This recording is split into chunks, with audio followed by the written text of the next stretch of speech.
All right, it is 6 p.m. I'm going to call this meeting to order. Could we have a roll call and establishment of a quorum? We do have one board member that is gone, but is Cindy Newman, or is teleconference. Cindy Viking. Here. James Hartman. Here. Mary Beth Shaw. Here. Barb Stotts. Here. Matt Kroll. Here. All right, I have proof of posting. Let's please stand for the pledge of allegiance. Pledge of allegiance To the flag of the United States of America and to the republic for which it stands, one nation, under God, indivisible, with liberty and justice for all.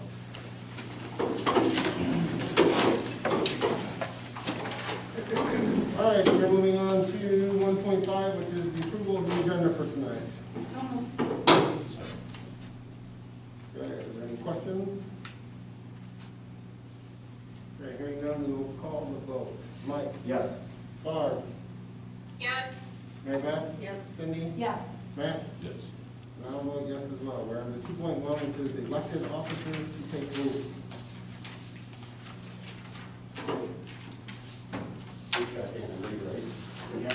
You have to stand.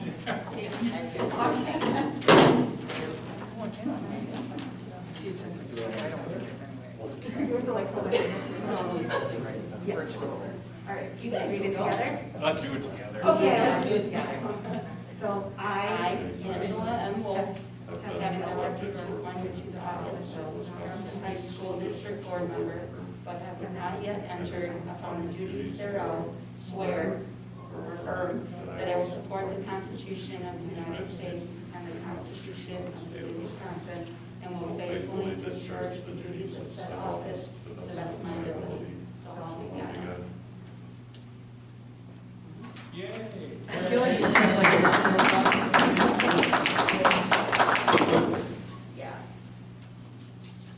All right, so Angie, for you, now that you have officially taken your oath, now we skipped over you for the first time through because you haven't taken your oath yet, but now you're good to go. Your hands. All right, so we're on to 2.2, which is time to elect new officers for the 2021 board. So the first one to be up is there any motions for someone for president? I nominate Cindy Viking as president. Second. Okay. Are there any other nominations? All right, hearing none, we will call the vote. Mike? Yes. Angie? Yes. Barb? Yes. Mary Beth? Yes. Cindy? Abstain. Matt? Yes. And I'll vote yes as well. Thanks, James, for all your service and work. Oh, no, you're very welcome. Yes. All right, Thank so you, James. Cindy and I will take place.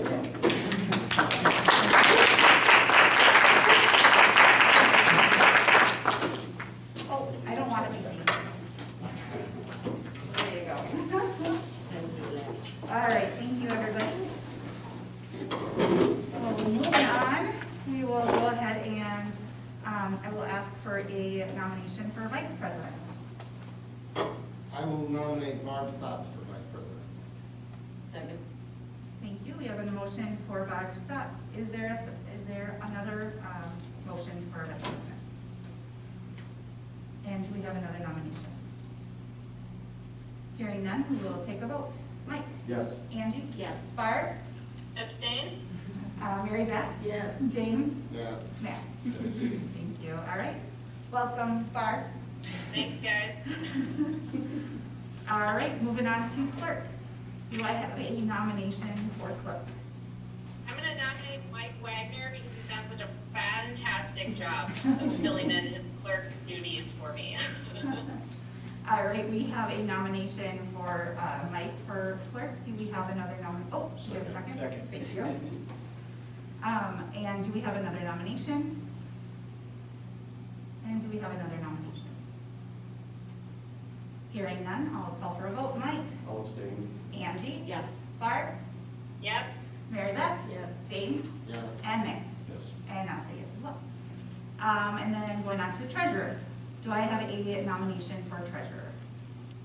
I will nominate Mary Beth Shaw for treasurer. Second. Thank you. Do I have any other nominations for treasurer? do I have any other nominations for treasurer? Hearing none, I will call for a vote. Mike? Yes. Angie? Yes. Barb? Yes. Mary Beth? James? Yes. Matt? And I will say yes. Perfect. Well, thank you, all aboard. There we go. All right, so we do have public input. We do have a few people listed on our sheet. Please, just a reminder that we do ask you to keep within a 2-minute limit. We will try to keep you along, but we also want to hear what you're saying. So first up, we do have Kelpina Kenmore. Go ahead. Come on, here.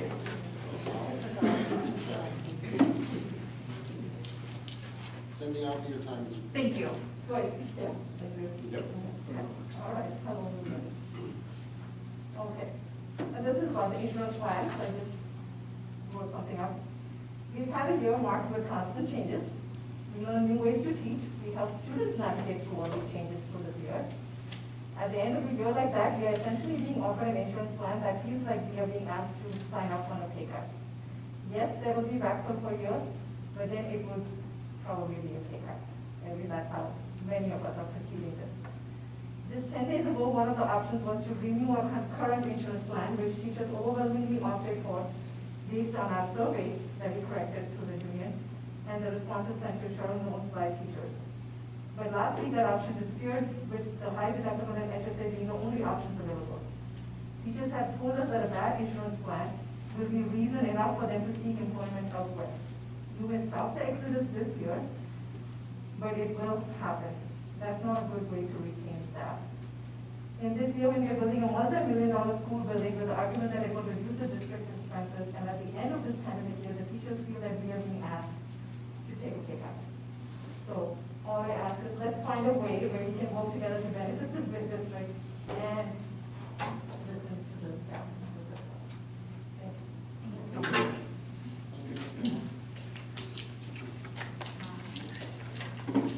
And then next up, we have Deanne Lasavich.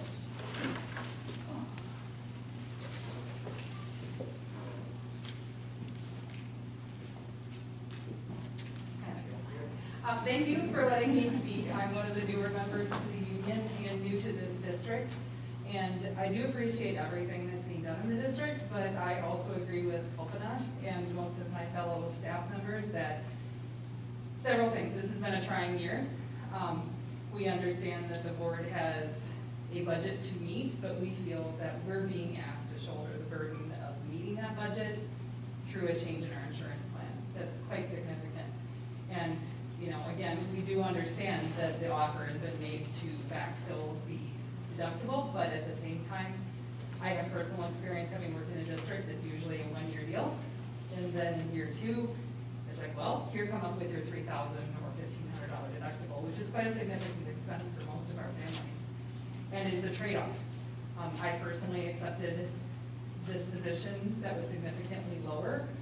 And one of the trade-offs that I went with my family was to say like, okay, but the health insurance is a nice health insurance plan.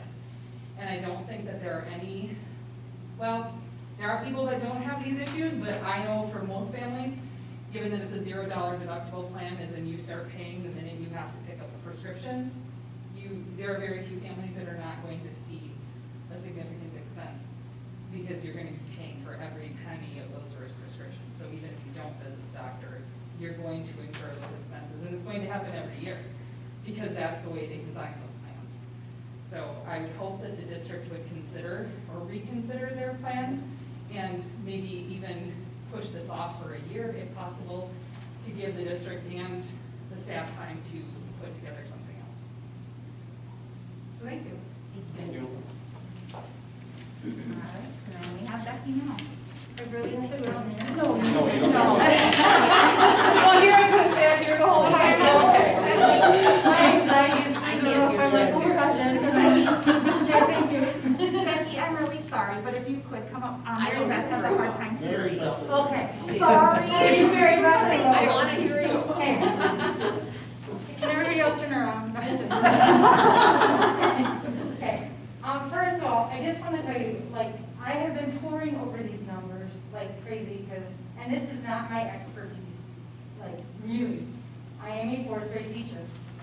I can work with those numbers. I can teach fourth grade kids how to add and subtract and divide and multiply and fractions and all that. But working with insurance numbers is just not my area of expertise. I'm getting to the point where I don't even know what numbers I'm supposed to be looking at. They seem to be changing all the time. So I'm confused. We have had 2 presentations to the staff, and we've been able to ask questions, and we've been provided with some answers. The staff has had input. We've done a couple of informal surveys. The first survey that we provided, and I know Cindy and Barb both wanted to know, like, if we asked the staff right now, what would they say? Which plan would they go for? The first time around, they said, let's continue with the plan as is. We'll pay a little bit more for our premium, but everything else we like to kind of stay the same. Then we had another insurance meeting. The numbers seemed to change a little bit, and so then second time around, I think I have 8 out of 23 people said that they'd go with the first plan. 12 out of 23 said they'd go with either the first or the second plan. And then 1 out of 23 said they'd go with the fourth plan, and 1 out of 23 said they'd go with the fifth plan.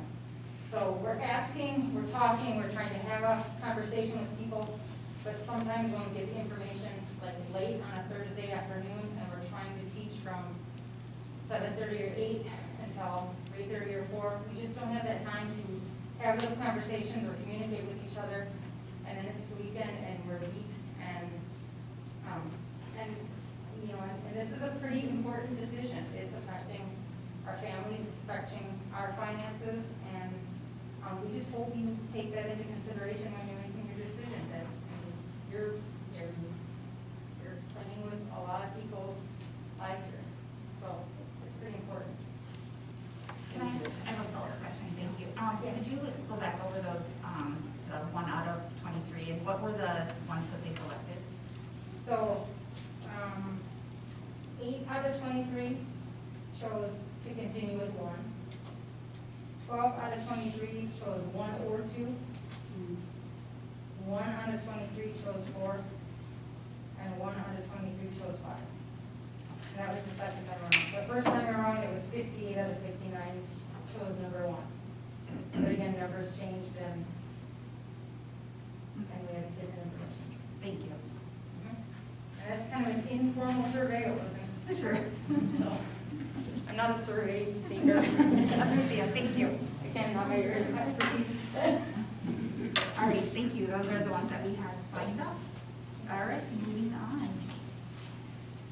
4.1, do I have an approval of the Board of Education meeting minutes of April 12th, 2021? I'll move. Second. Thank you, James and Matt. Any questions or changes in there? Not hearing anything. Mike? Yes. Angie? Yes. Barb?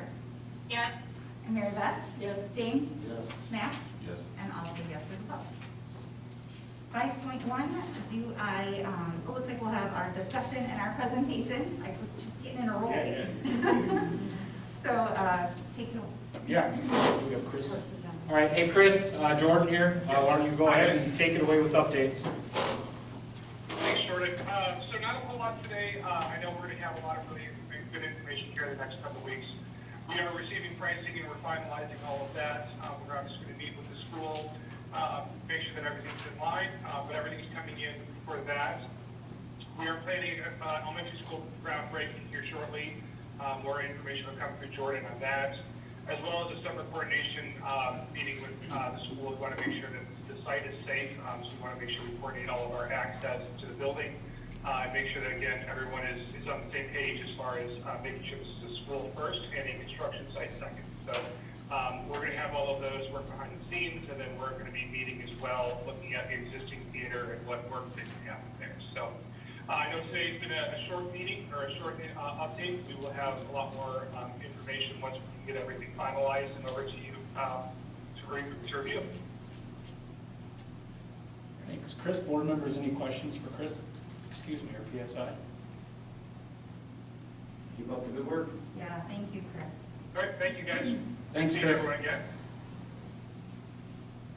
All right, 6.1, updates with school operations. All right. I don't want to pretend I can live my life. I don't want to take you out on the very first day Sure. here. So just a few important updates again. I guess what I would say, just to summarize this slide, the present order number 15, expires in early May. So by the time we're back for our next board meeting, we'll have to discuss those updates. And at that point, we're down to kind of that 3 to 4-ish weeks left in the school year to see where things are at the county level and what emergency order 16 entails. So that's an important date. One thing I do want to just draw people's attention to, and this isn't to scare people, but I think it's always important that we acknowledge reality in terms of the numbers and what we're seeing around us. So under number 3, letter A, in the past few weeks, Wisconsin has seen more cases in individuals under 18 than any other age group. So I think that's noteworthy.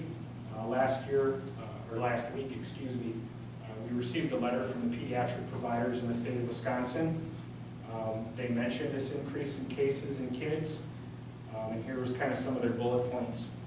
Increased diligence in following public health measures at schools, including youth sports and other extracurricular activities outside of the home, wearing a mask that covers your mouth and nose, watching your distance, washing your hands, and then a key point too is to only participate in activities and come to school when you're feeling well.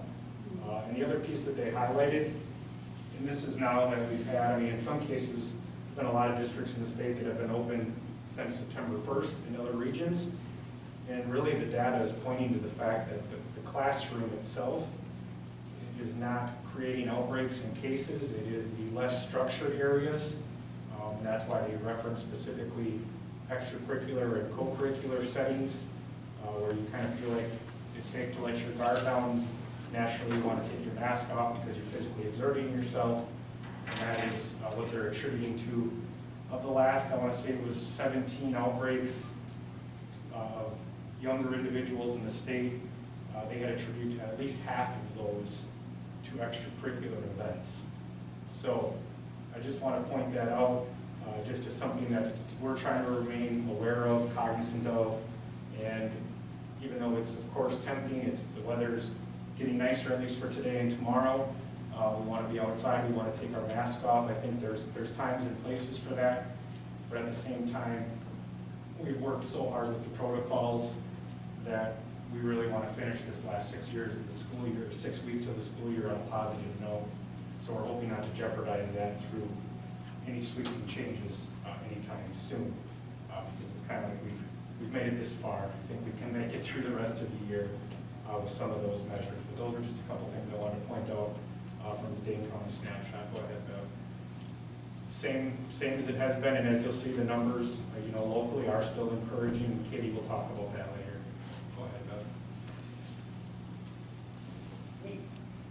Bev. So, just as I was trying to figure out what on earth to even talk about that I haven't already said, just I would like to know kind of what we have in store kind of still. We have a handful of assessing to do end of the year stuff, just the typical things. Obviously, our reality, it makes it more interesting and a little difficult, but we make it work the best we can. So we got some things we got to work out. We still want to try and get over the main zone at some point. The second graders over there, I think that's important. I was contacted by Kim Hauser to perhaps do a very modified route for Americans, whatever we do that.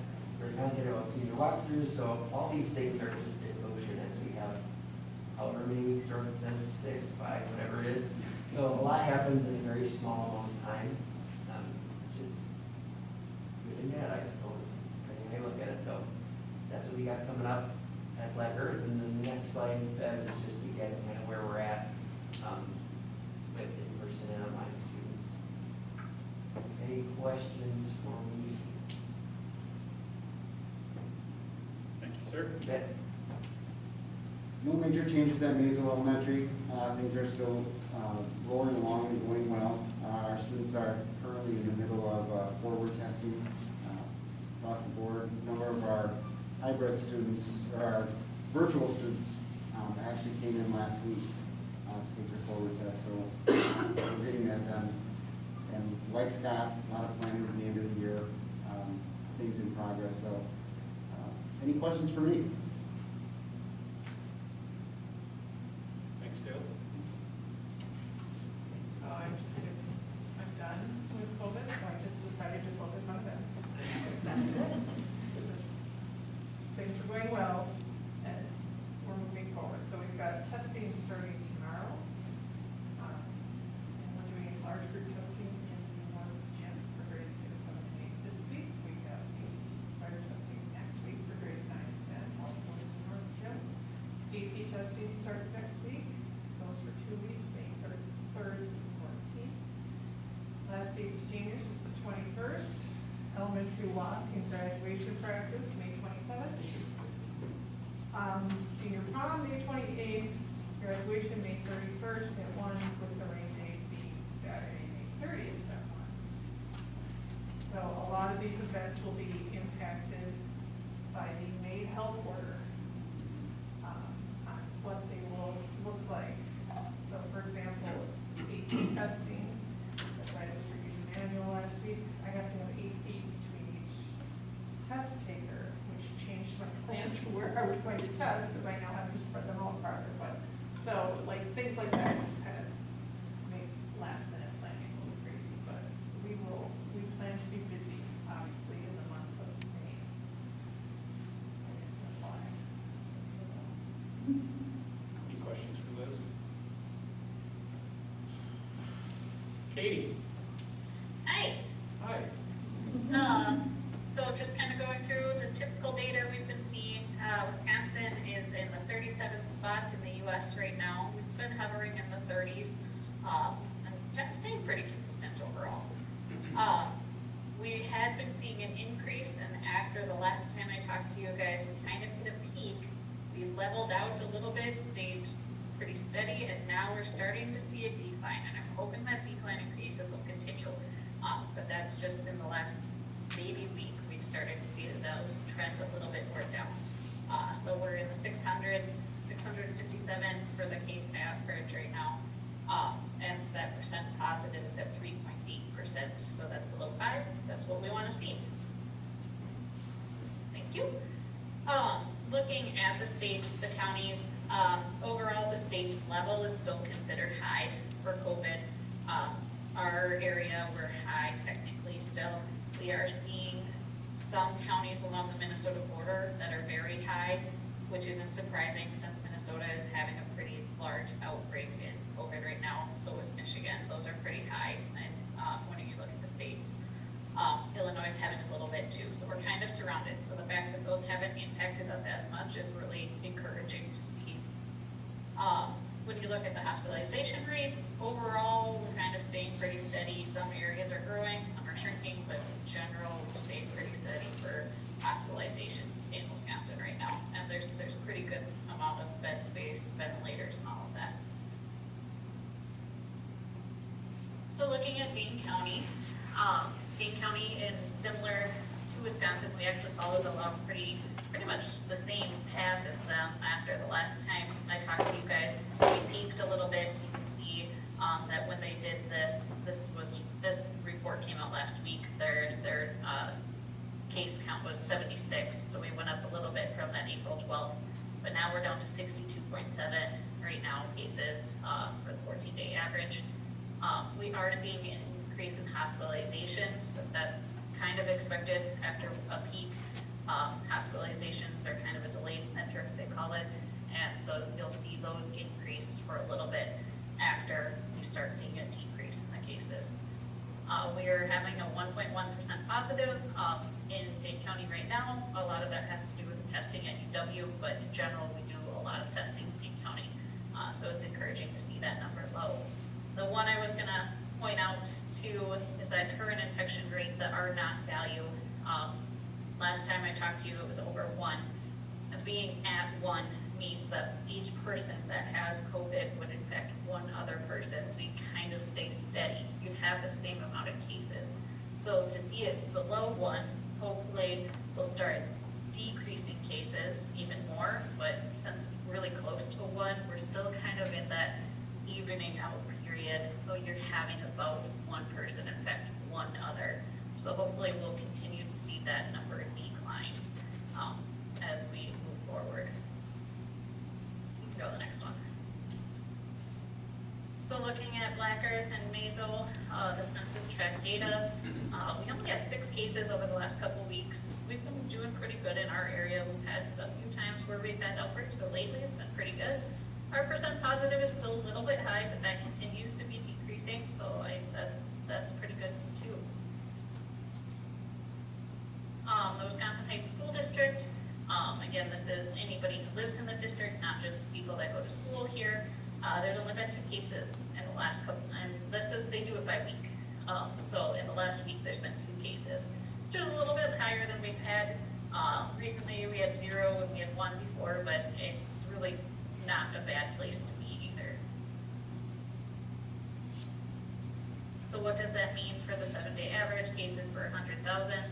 Wisconsin, we're at 10.4 right now. Dane County, we are at 10.3. Like I was saying, Dane County lately has been mirroring Wisconsin pretty well.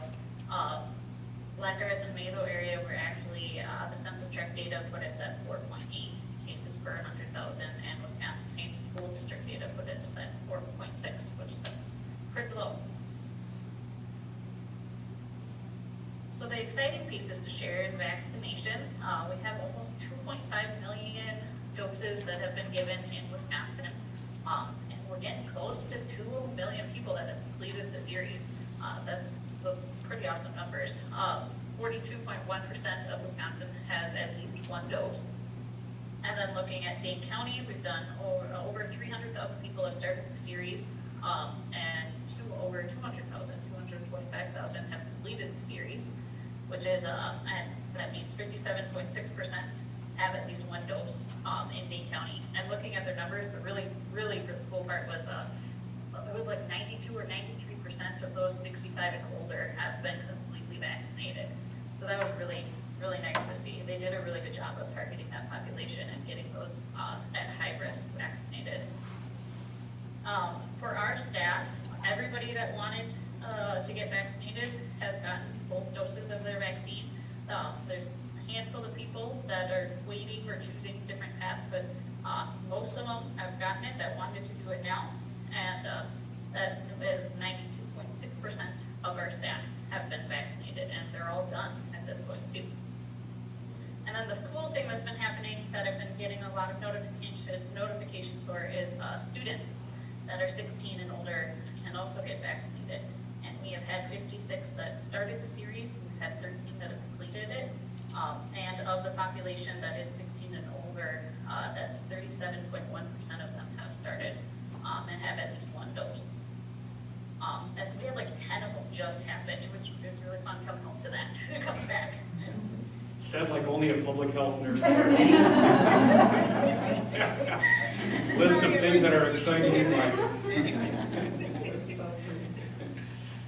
Thank you, Katie. Any questions for Katie? All right, thank you. Andy? Yes. All right, so we had a capital conference meeting last week with the athletic directors, principals, and superintendents. And we did see some changes to our spring guidelines for the conference. So we are continuing to ask our coaches and any player who's not currently competing to be masked. Spectators who cannot maintain 6 feet of physical distancing must be masked too. And if you are socially distanced, then you would be, according to the conference guidelines, you would be allowed to not wear a mask. So the original proposal at the meeting was that our sports would go unmasked, and that one was shot down, and instead we kind of went sport by sport and talked about specific situations in which people would be masked, in which they would not be masked. So you see the breakdown there.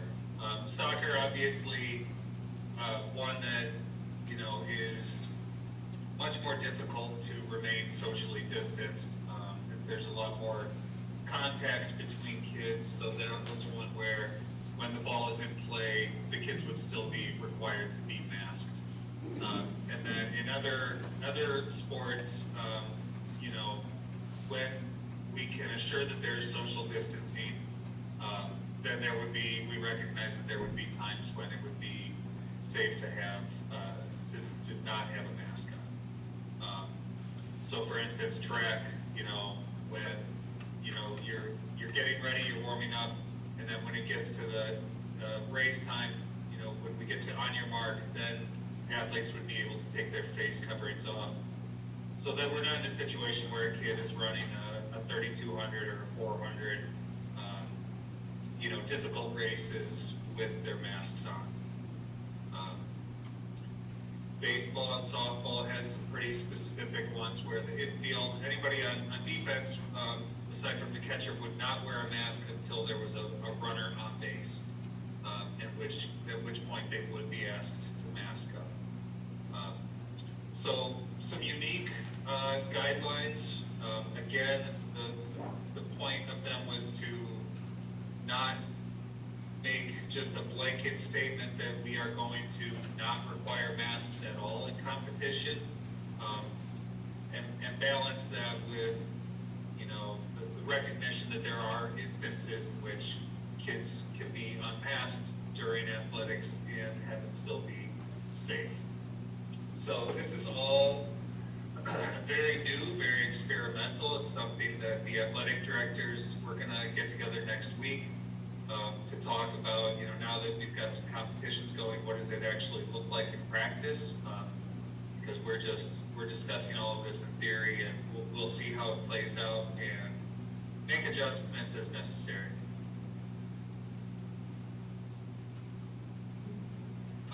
So, you know, everybody in the conference is not necessarily enforcing it exactly the same. Some schools will have stricter attendance or stricter guidelines, particularly with attendance. With spring sports, for us, we are looking at not charging admission, and we would not be limiting attendance to our spring sports. So for example, you know, football, basketball, up until this point, volleyball, especially with the indoor sports, we've been limiting the gatherings to make sure that we were either within the guidelines or that we were able to guarantee social distancing. The unique nature of our spring sports is, well, they are outside, and typically they're not the highest attended of our sports. So if you go to a baseball game, softball game, by and large, people are naturally socially distanced before COVID, and people often bring their lawn chairs, and they are spaced out. And again, we're outside. So that was something that we did not feel the need to limit people to attendance. Again, everything would be subject to change as we see how all of this plays out. But we would still require that fans are socially distanced. If they're not from the same household, they must still remain 6 feet. We would still require masks if social distancing cannot be maintained. They're recommended, but they would not be required for our home events if social distancing could be maintained. And again, we're talking about the spectators here. Again, some of the things that we've done is to indicate in the bleachers where it is safe to sit, so that you can guarantee that if you're sitting on the marked spot in the bleachers, that you are at a minimum 6 feet away from anybody else. Standing alongside the fence, which many people do, making sure that we are, you know, 6 feet apart if they're not from the same household. We are going to, in fact, we did start with soccer, you know, opening up the student section and limiting student attendance. And that's something we'd want to try again for this Friday for the final home football game is to allow some students into attendance, and also we have the pet band playing. They will be socially distanced and staggered to adhere to any of the public health guidelines, and I just think that'll be a really cool show for everybody, especially the kids. So that's a look at capital guidelines and our own unique home guidelines, if anybody has any questions.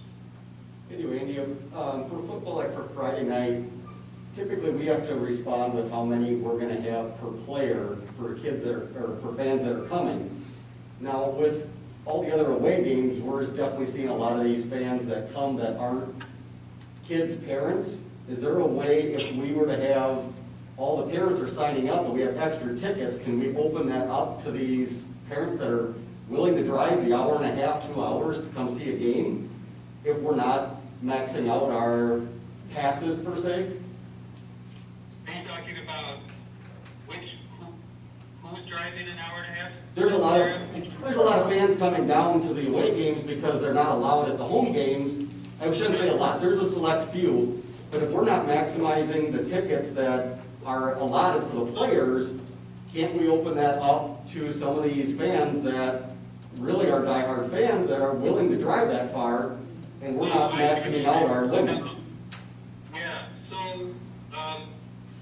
So for this Friday's attendance is kind of up in the air right now.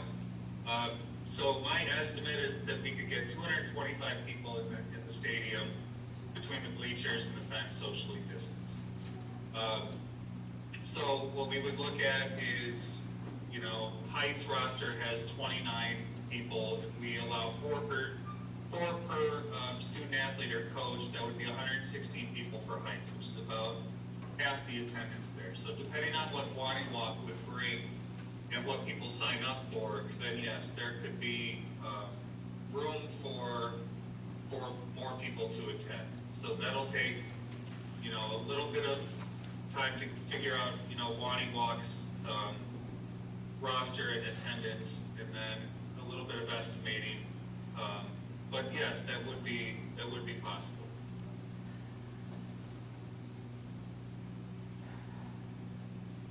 Any other questions for Andy? All right, thank you, Andy. Yep.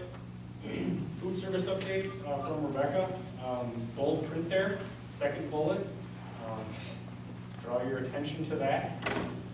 That was just announced last week, that the USDA has extended the free meal program through next school year as well.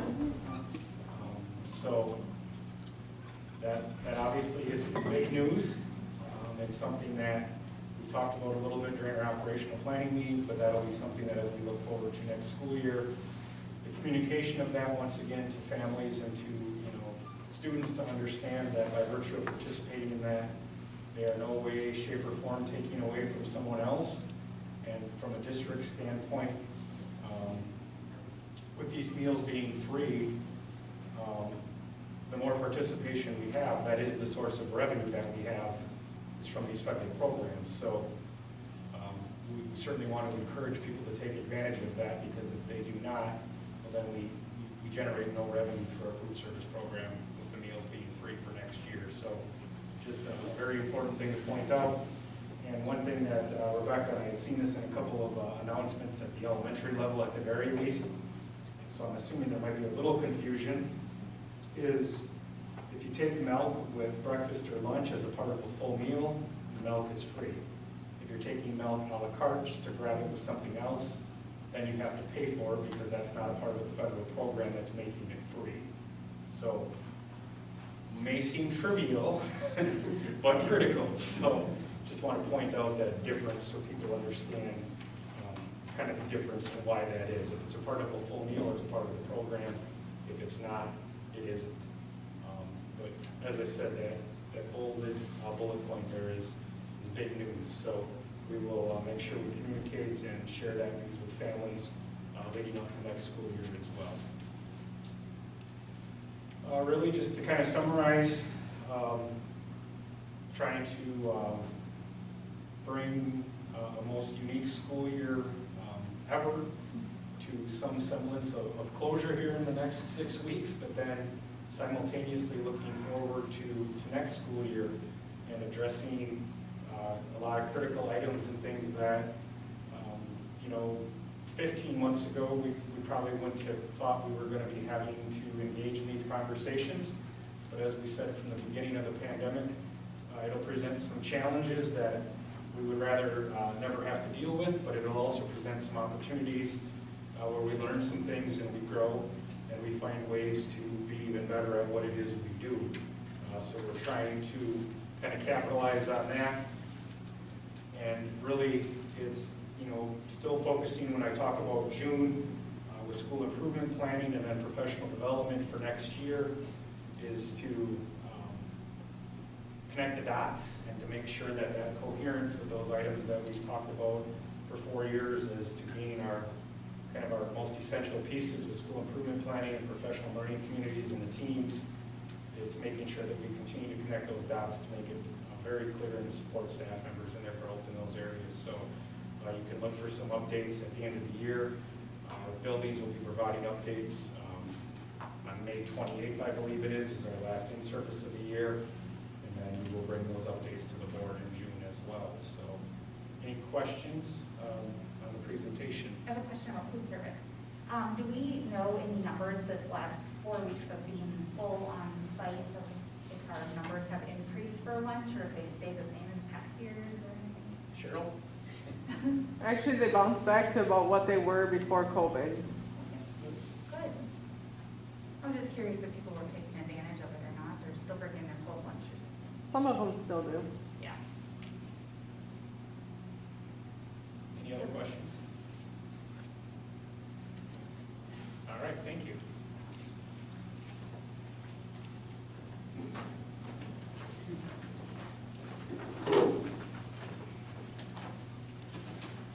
All right.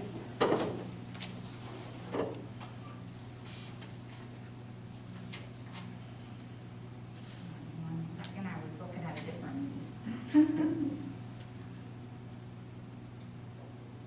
All right, so moving on to 7.1, do I have a motion to approve job descriptions for the nurse, psychologist, counselor, mental health, and student support specialist?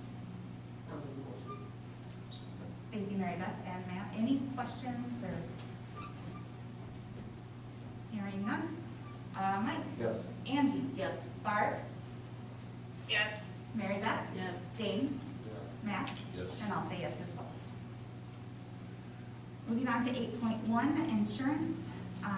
Do I have a motion at this time to approve the 21-22 district insurance plans? Or do you want to discuss?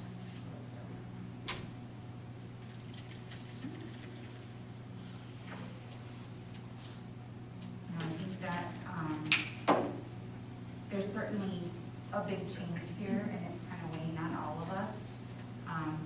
Hearing from the teachers and seeing all of you here, we really appreciate all of you here and your feedback. It is a big change, and I know that what we're as a board looking at is what's best for the staff as well as the district, and it can be a really hard balance sometimes. What's our timeline for when we have to make a decision? That's my question. Now, Yeah. So we we don't have. wouldn't a have lot put of- this on the agenda if we didn't have to make a decision. We We've gotten to that point where we're through open enrollment and through getting people signed up, and if there is a change, educating people further and answering those individual questions that people want answered. I'm being real. We are to a point where a decision needs to be made. Jordan, can you tell us how many of our staff members opt for the insurance, or a percentage of staff that are on our benefit plan? We have 108 on the health insurance. 108 on the health insurance, Barb. And so, the survey that was talked about, the 20 out of 23 was just respondents on an informal survey? Yes. Yes. And do you have have any idea of what the other majority of people felt? Is it just a non-interest in a survey, or complacent in whatever option, or? Yeah, and I guess I don't know, because that was administered by the Federation group. So I'm Okay, assuming that just went to teachers in the group. Yep, good point. Would you have a question? I guess for me, I sympathize with the frustration, and especially given the timing. And, you know, the last thing anybody wants is a major change. And I guess I'm frustrated and not quite understanding where everybody's at, because I think as a board member right now, all the information we're getting, and correct me if I'm wrong, is from the standpoint of a benefit package. It certainly is competitive, and in some areas better. But also it's worrisome hearing from staff that somehow they feel this change is like, you know, dangling a carrot and then swiping it away, and like that kind of verbiage is just unsettling. And so I don't know if I'm missing something, but it's a little disheartening feeling. On the one end, it's, you know, we're being told it's a great option, yes, it's changed, but it will be good, versus, you know, the contrary. I just don't know if I'm missing something. Yeah, well, I have the insurance total sheet in front of me, and I guess that's what I've tried to look at, is the numbers. And I guess I don't know how looking at those numbers, you know, the assertion that something's, I try to find the exact, that it's a pay cut. I guess that piece I don't know how those numbers can be argued that they're a pay cut when premiums are actually going to be lower for individuals, so their pay is actually going to be higher. So I'm just being honest here. I don't know how those numbers could be manipulated to say it's a pay cut. What I do understand and validate as a concern is the notion that, yes, you're only going to fund the HSA for 1 year to pacify us, and then you're going to take it away. I understand that concern. And I guess what I would say to that concern is we've made a lot of adjustments with the handbook. We put together a compensation plan. And I don't know that there's been a single adjustment that we've made to the handbook in 4 years that has not financially benefited staff members. We're paying more for sick days than we did, like ×2. We changed that from, like, I believe it was 10 years to qualify, down to 5. We put together a compensation plan that is paying more than CPI every year.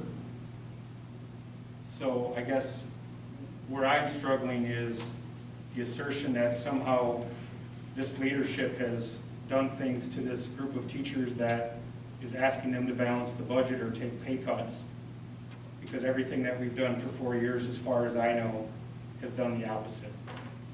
And as I've told people, I am not going to make a promise on something that I can't sit here and say I can guarantee. So I would think the history would show is that we're not in the business of cutting people's pay, because we haven't done it for 4 years. But I can't sit here and promise that the district, whether it's under my leadership, a different board, or someone else, is never going to look at increasing the net payment that a staff member has on a deductible, whether it's funded through an HSA or it's a regular deductible. And if that is the sticking point here, is the fear that the rug is going to be pulled out, I do understand that concern, but at the same time, I guess I would go back to what in the last 4 years has been detrimental. We have been trying to make decisions to attract and retain employees, and the notion to me that our staff members are going to pay smaller premiums And any savings that the district enjoys as a result of this, we are pocketing $0 of savings. Every penny we save is gonna go back into funding an HSA. So the notion that like we're balancing the budget on the backs of the teachers, we're not spending $210,000 more to an insurance company. That is true. But any dollars that we save is going directly into their HSAs to fund the HSA. And it would be my assertion that history would tell us we will remain as committed to that as we possibly can. But I also am not someone that's going to say something and make a promise that I don't know for sure. But at the end of the day, as I've said to both the teachers group and to the board for the last month or two, yeah, there's a decision in front of us. If the notion of remaining the same with the exact same plan is that crucial, I can respect that decision. But then I just know that we have $210,000 that need to come out of the district budget to pay for it. And I know that our employees are going to pay $25,000 more in premiums as well. That's what I know in terms of the numbers that are in front of me. So for me, it's been about trying to make the best decision possible. And certainly it's never been about trying to cut people. We are trying to actually increase their salary and increase their benefits. And for those of the staff members that don't eat up their entire deductible, they will have new income in the form of an HSA that they've never had before that's also theirs and travels with them if we have this mass exodus that was alluded to. So I guess I just tried to share the information in front of me, and perhaps I'm not understanding it either, because as I look at these numbers, I am just utterly confused how it can be perceived as a pay cut.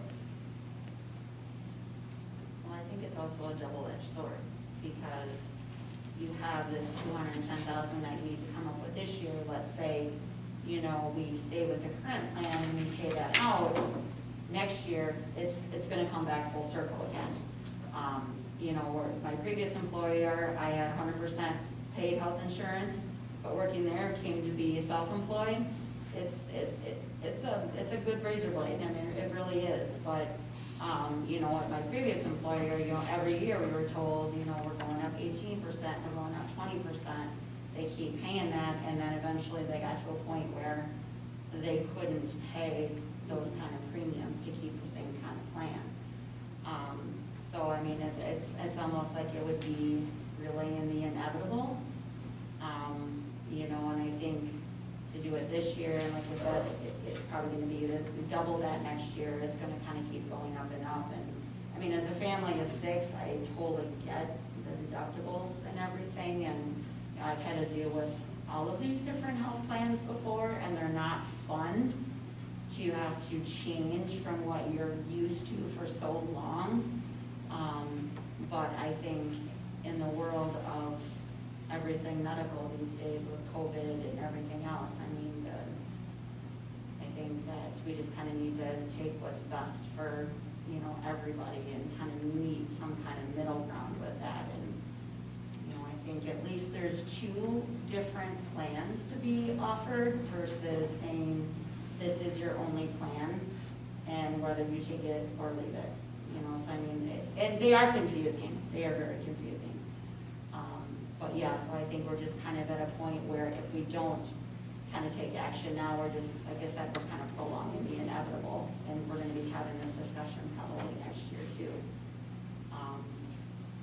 But yeah, it's been a crazy year, and this is nothing that, you know, anybody wanted to throw into the mix, but we're kind of here and having to deal with the whole thing. But yeah, it's confusing to everybody, no matter where you're coming from for insurance. So, you know, the whole balancing act. I'm not very good at the math. I should defer to Becky because she can probably do it. So if you have 108 people get the plan, and we heard, what, 25 or so answered the survey, there's a lot of people out there that I don't know what they're thinking. Are they content? Are they okay with the plan? I don't know. I don't know.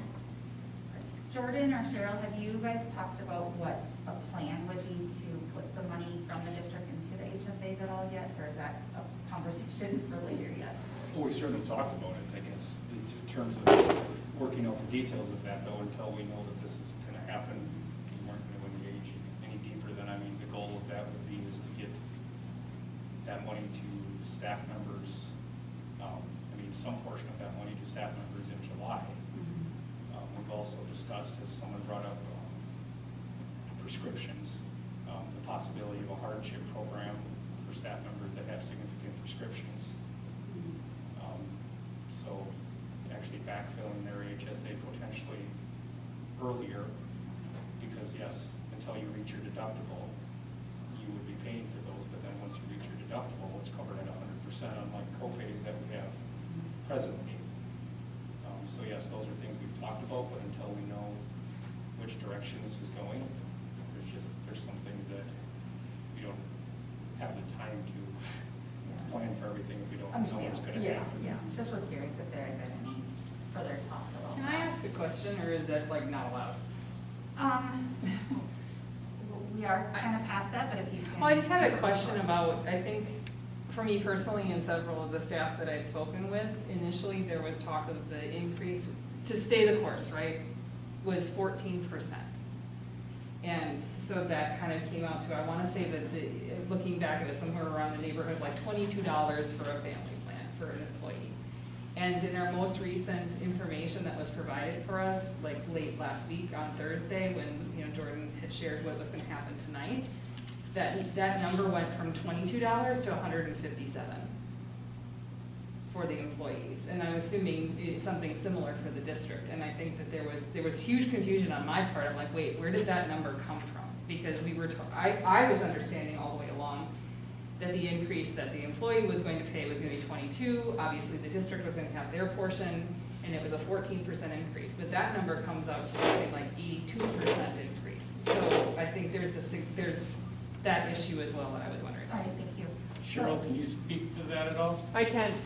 So at the last meeting during the presentation, it was, the board actually said we should pay the current percentage on the HMO plan, and the difference for a POS would be covered by the employee. So I went through and recalculated the premiums.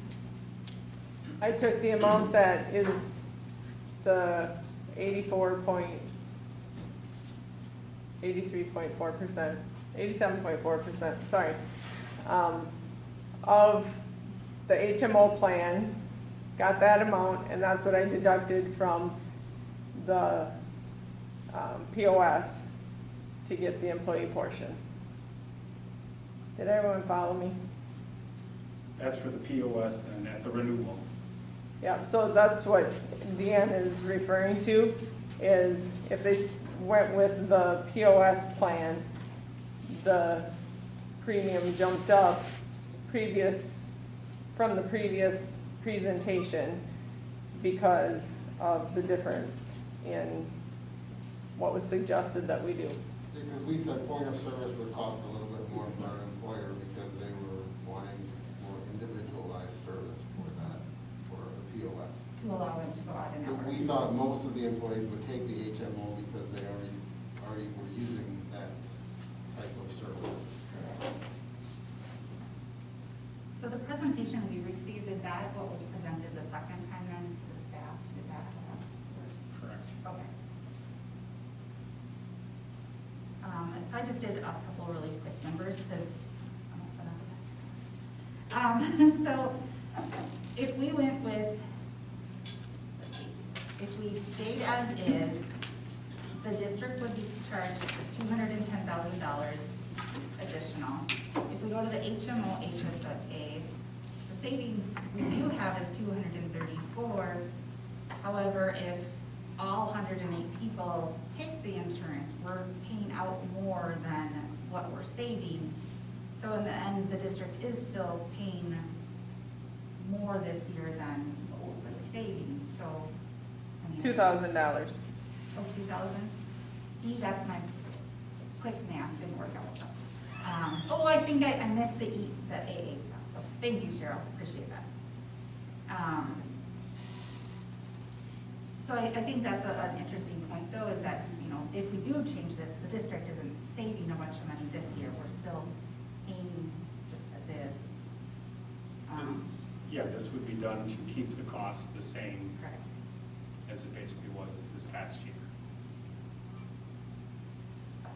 People I've heard from that have had to switch from the current plan to an HSA, they're nervous about it to begin with, but once they're in it for a couple of years, they actually like it better once they get used to that system. That's been my experience. I shared this with the board last time, but we went at St. Mary's to this very similar plan 2 years ago, talking to, I remember probably a couple hundred employees.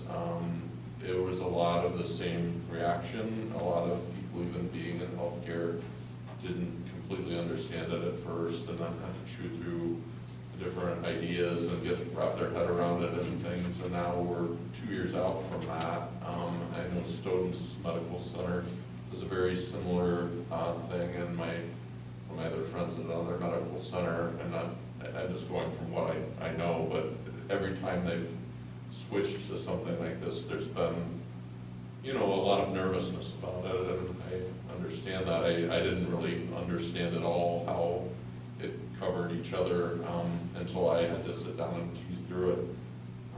But I think I don't want to speak for everybody in my group, but I think people are happy, and the anxieties about it have settled down since then.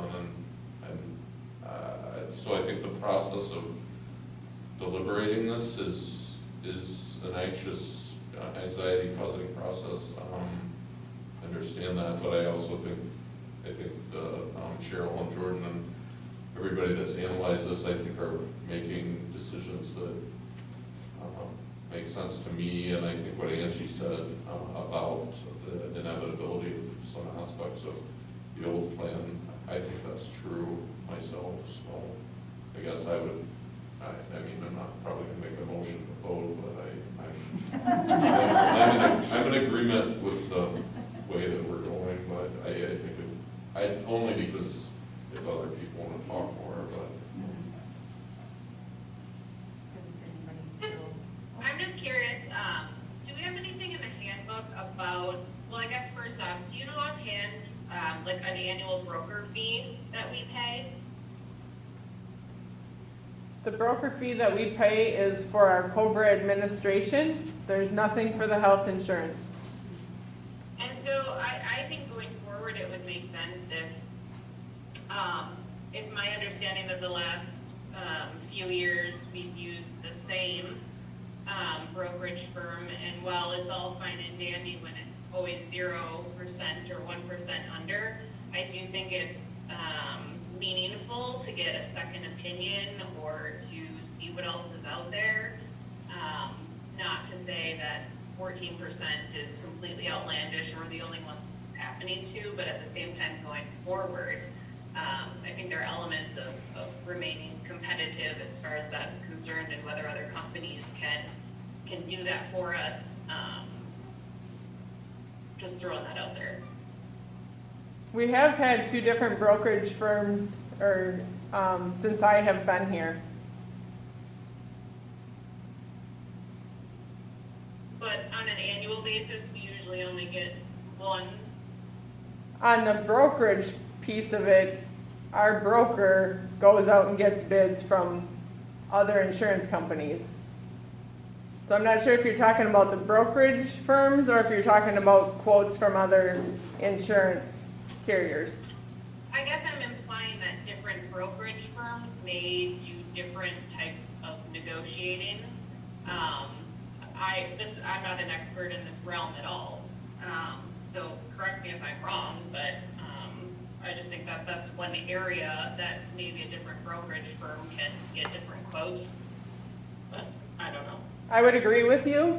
The brokerage firm that we had when I came did not advocate for the district. And the brokerage firm that we have right now does advocate for us and tries to ask questions, and I'll use, for instance, this year, the COVID fee that they're charging. She worked at, with courts trying to decrease that or eliminate that. She actually advocates for the district where previously that wasn't the case. And so is it common or not common to have two opinions, two different brokerage firms getting two different quotes? I think you only have one brokerage firm that you like. Okay. It's like a consultant, and then they go out.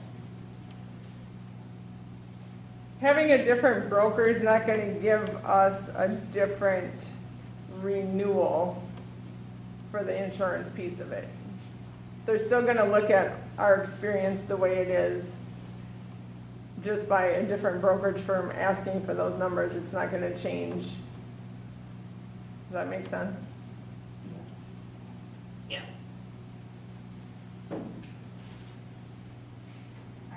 Matt, can I just say, I think the biggest anxiety comes from the sustainability of the HSA. Sure.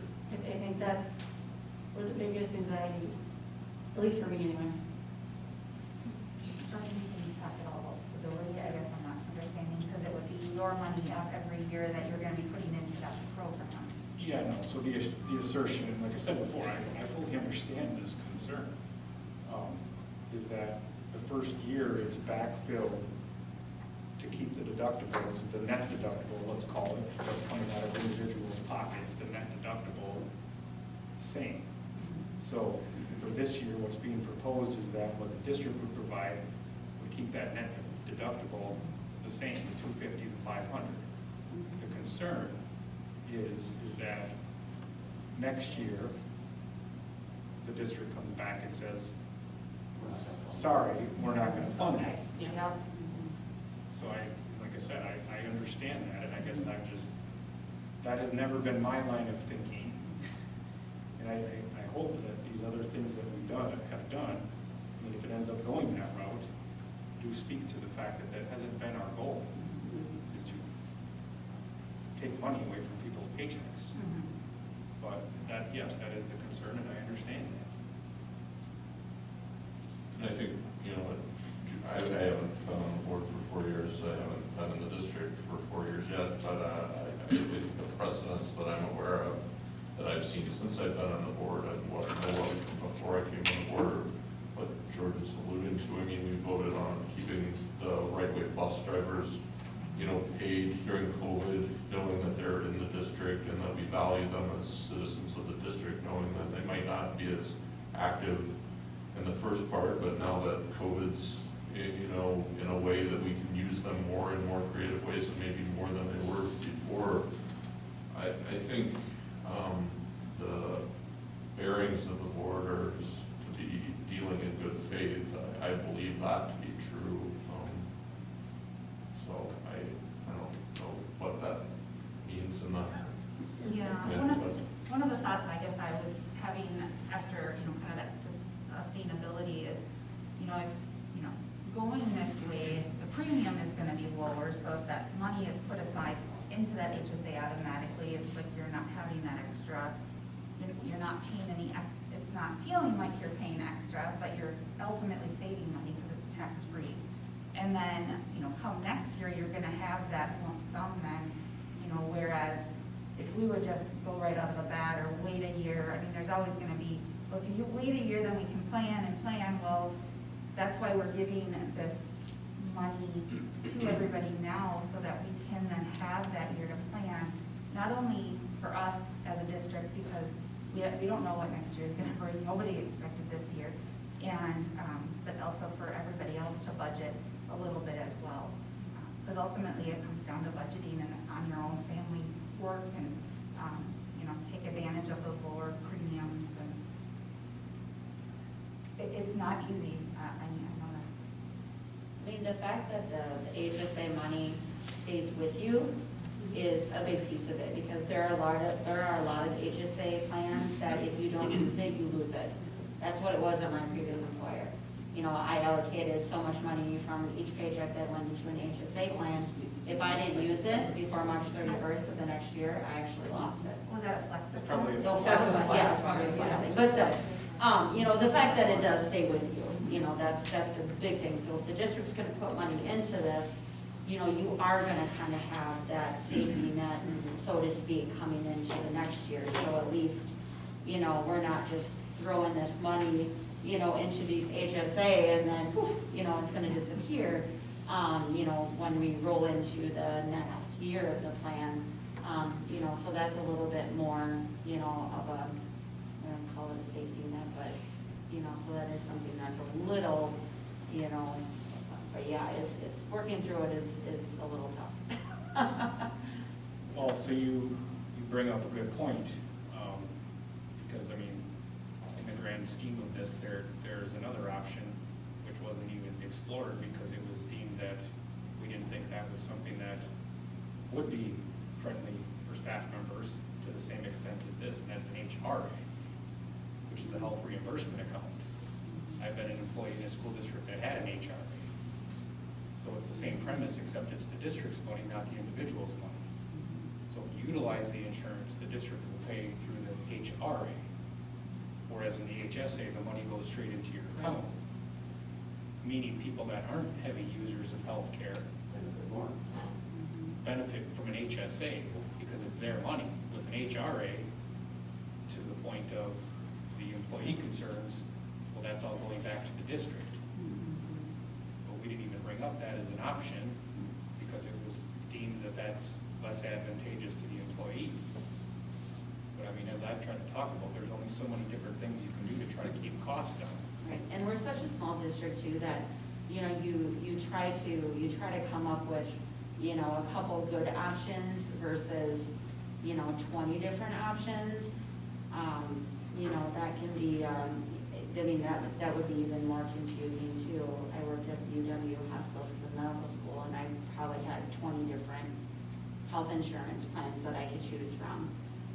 So I mean, and I think, you know, as much time and effort, you know, that everybody's put into these, you know, that is to say that, you know, we do want to do what's best for all of the staff, you know, whether it be the teachers, the administrative staff, everybody, but yeah, I mean, I don't know, like I said, I think that the time crunch, I get the feeling the time crunch is kind of over and done with and not a whole lot more time.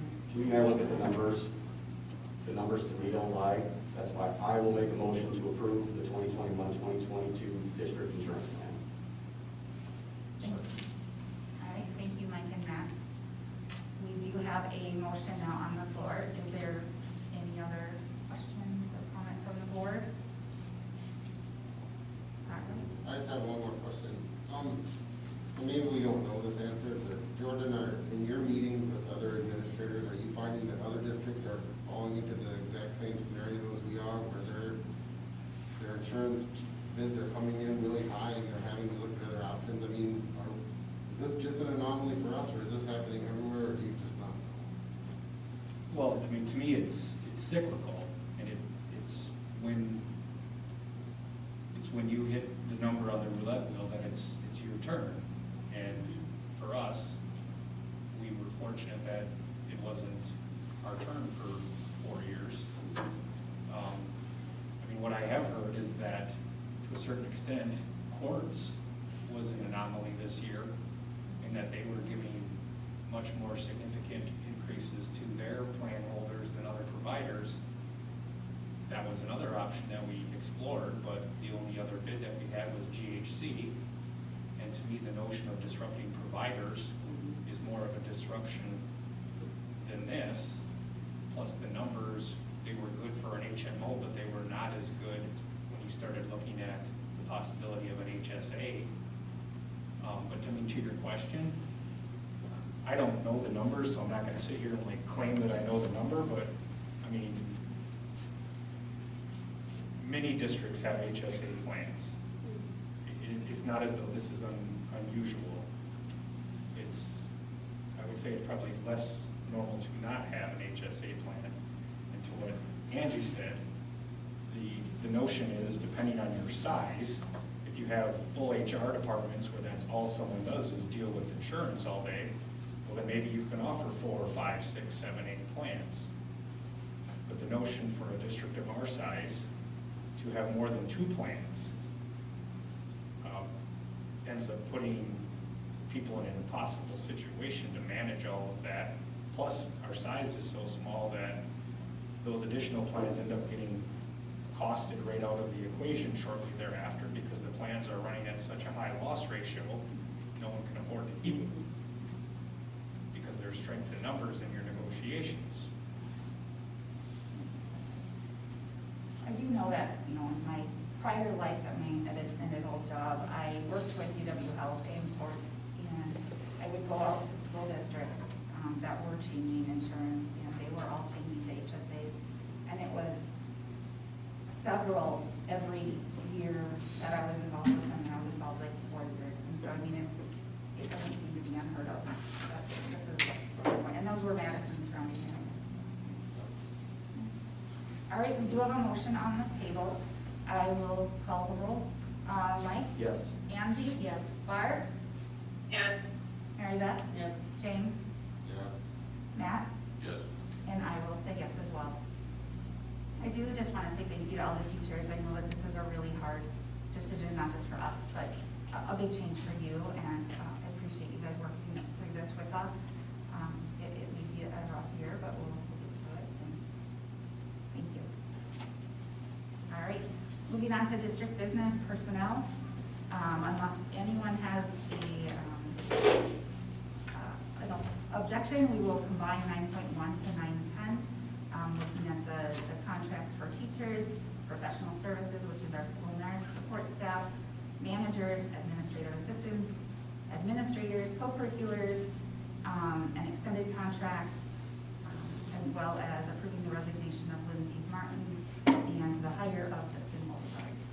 I will make the motion to combine 9.1 through 9.10. Thank you, So it's James. 9.10. Too many numbers. All right, thank you both. Any questions or comments on any of that? I just have a question.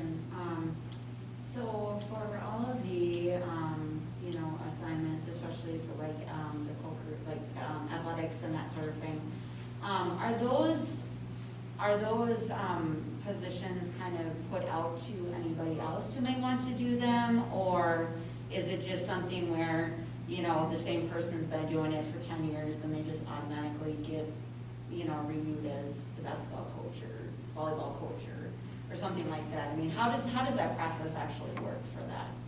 I'm just curious. Yeah. So typically, those would, I mean, in essence, be, I guess the best way to describe it's like first right of refusal, because we usually don't have long lines of Right. people aspiring to Right. co-curricular Yep. positions. Got it. But that's part of what Andy does as the activities director, Okay. is works with those coaches and advisors in those programs.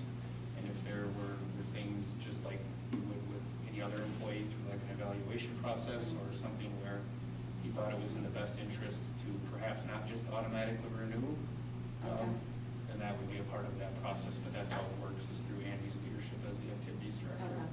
So if somebody from, you know, the community or you know, would come in and with some kind of, you know, interest in one of those positions, you know, would that be handled on the basis of, you know, credentials, that kind of thing, or would that, you know, how would that process actually work? Well, I mean, so I guess unless the position were posted. Okay. They wouldn't. Yeah, I guess I'm being honest, I don't think we'd be in a position where Right. some person moved in, Bo Ryan moved into the Right. district. I don't know that we would tell our existing staff, sorry, you're done, Bo Okay. moved into town, he's giving you a boot. All right. Moving next to you, Dave. Yes, so.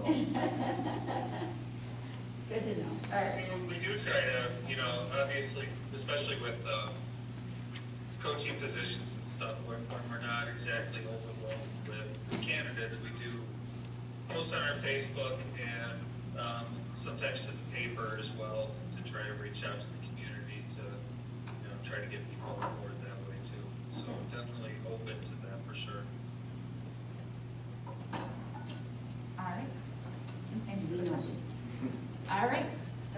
motion. Mike? Yes. Angie? Yes. Barb? Yes. Mary Beth? Yes. James? Yes. Matt? Yes. And I'll vote yes as well. All right, district business board items. These ones we do have to go through individually. Do I have any motion? Thank you.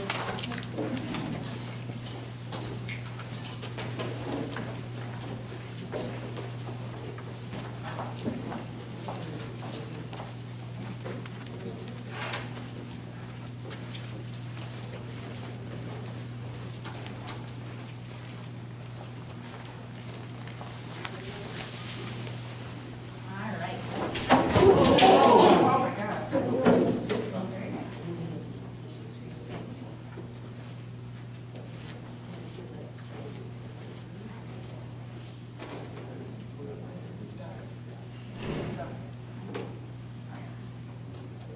I guess. Yeah, I think so. All right. Go ahead, moving on. Deep breath. All right, 10.1, do I have a motion to accept, or to designate the People's Community Bank, State Bank of Cross Plains, and ADM as public depositories for the district? So, Second. Thank you. Any questions? Hearing none. Mike? Yes. Angie? Yes. Barb? Yes. Mary Beth? Yes. James? Yes. Matt? Yes. I'll say yes as well. Do I have a motion to designate the Star News as the newspaper for publication and legal notices? Second. Any questions on them? Hearing none. Mike? Yes. Angie? Yes. Barb? Yes. Mary Beth? Yes. James? yes. Matt? Yes. And I'll say yes as well. Action to, let's see, designate Boardman Clark as legal counsel for the district and authorize the administration to obtain other counsel as needed. So, Second. Thanks, guys. Any questions on that one? I do have a question on this one. So how long has Boardman Clark been in that position with the district?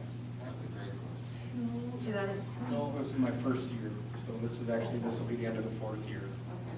Prior to that, the district had worked with a different firm. We did.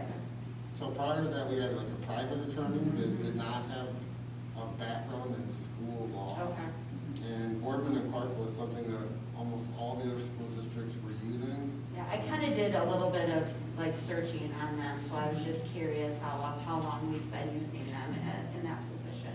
So the extra clause is in there because if there's something that is so specific or something that maybe they, I don't know, have a conflict of interest with, then it just allows us to look for something. Right. So They take it upon themselves to then kind of go out and find other counsel kind of specialized. So I'll just tell you, my experience working with them has been very good. Good. They're a large enough firm that they have people that specialize in certain areas. Right. So as we're talking about like personnel matters, I'll work with Doug Whitty is the Right, gentleman's name. which is a good thing to have, because with the smaller practices, you don't have that specialized area, so that's good. Yeah, I kind of did a little background searching on them, and I did see that, they do have their hands in a lot of different areas, so that's good. I would say of the big 2 or 3 legal firms in the state of Wisconsin Mhm. that represent They're kind of districts, one of them. they are one of them. That's a good question, Angie. And if we ever don't find ourselves satisfied, then we do have the right to look elsewhere.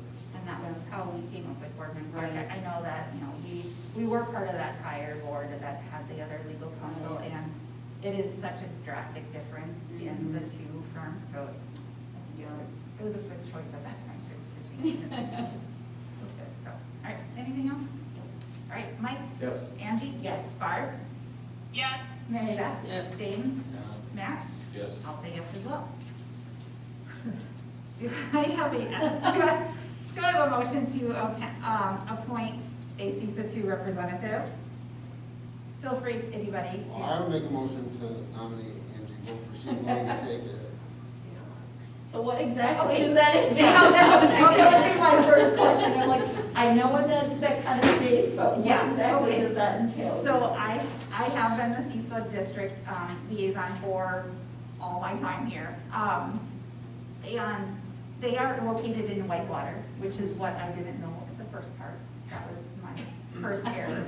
And you don't have to do anything else other than just kind of be aware of what their services are. They do hold an annual event, it's in June.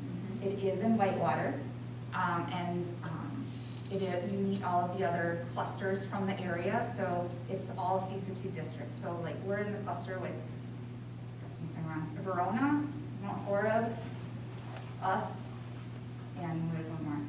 I don't remember. Is it River? River Valley's actually a different CESA. Are they? Okay. So we're the very edge of CESA 2 in terms of like the northwest. Yes, CESA okay. 2 is a huge CESA.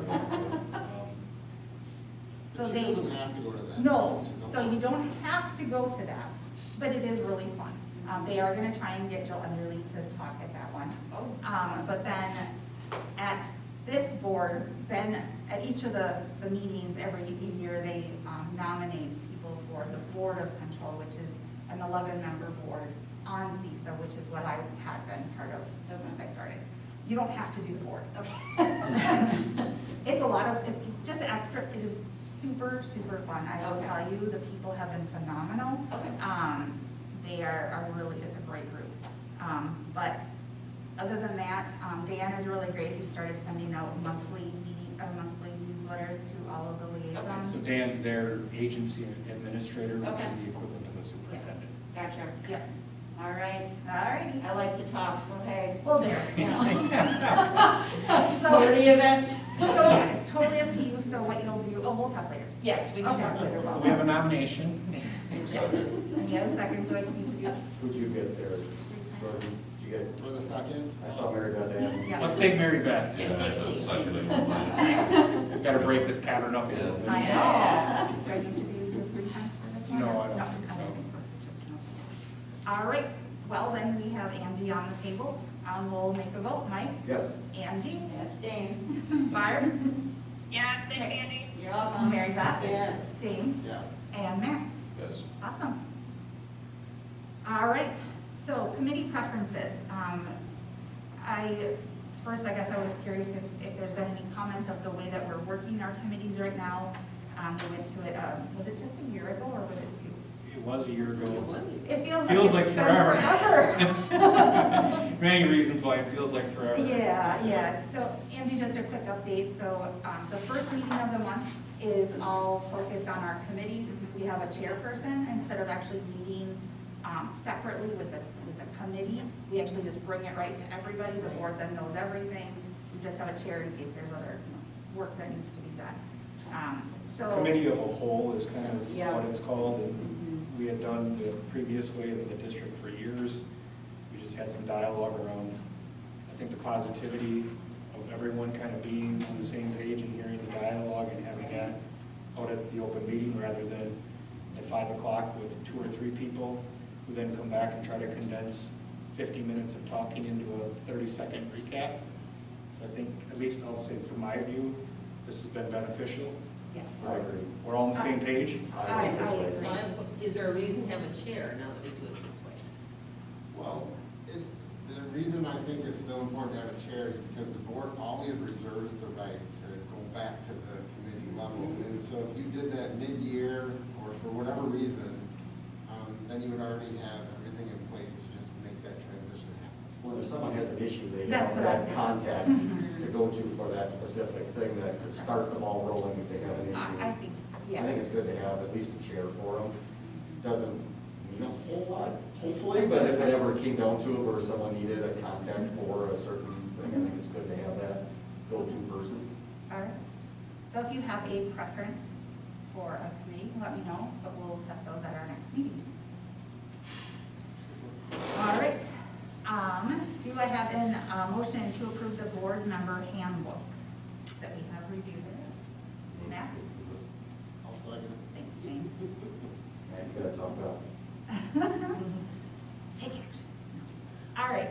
We've already reviewed this. We've talked about it. Anything else? I know Angie, it's new, but we'll catch up. All right. Mike? Yes. Angie? Yes. Barb? Yes. Mary Beth? Yes. James? Yes. Matt? Yes. And I'll vote yes as well. All right, future meeting dates. Getting to be the end of the school year already. All right, I don't think there's any better. No, I don't think there's anything else. We've gone 3 Mondays in a row, so Yeah, we're done. I think we're good for 1 week off. I'm good with that. All right, we will adjourn to executive session pursuant to Wisconsin statutes 19.85, parent 1, parent E, deliberating or negotiating the purchasing of public properties, the investing of public funds, or conducting other specified public business, whenever competitive or bargaining reasons require a closed session. When the executive session ends, the school board meeting is adjourned. I don't know if we have. Yeah, let's take a roll call. Yep. Cindy? Yes. James? Yes. Mary Beth? Yes. Barb? Yes. Matt? Yes. Angie? Yes. Awesome. Thank you, everybody.